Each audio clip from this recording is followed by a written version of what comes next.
For years, Infosys has been one of India's safest blue chip bets, a company that symbolized India's IT rise, a steady compounder. But that seems to be changing now.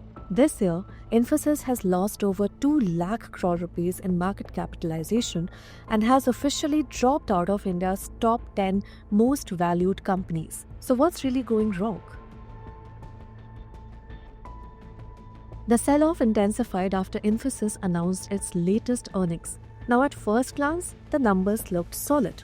March quarter revenue rose 13% year-on-year to 46,402 crore rupees. Net profit came in at 8,501 crore rupees, beating estimates. So why did investors panic?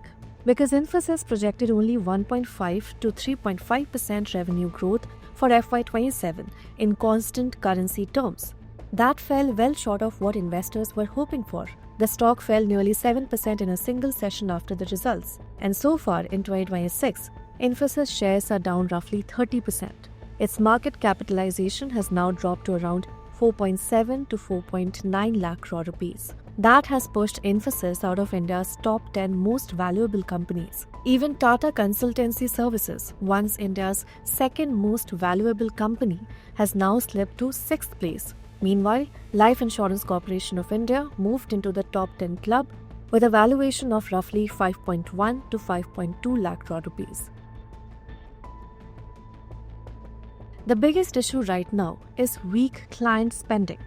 Global clients are pulling back on large transformation projects. They are focused on cutting costs and consolidating vendors, not expanding. Brokerages like Axis Securities say discretionary spending remains weak. That means large digital transformation projects are getting delayed. Now, deal wins are still coming in. Infosys signed $14.9 billion in contracts in FY26, up 24% year-on-year, with more than half net new business.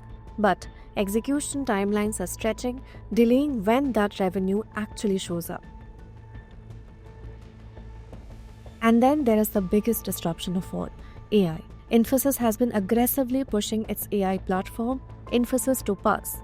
It has partnered with global tech firms, and over 30,000 developers are reportedly using AI productivity tools internally.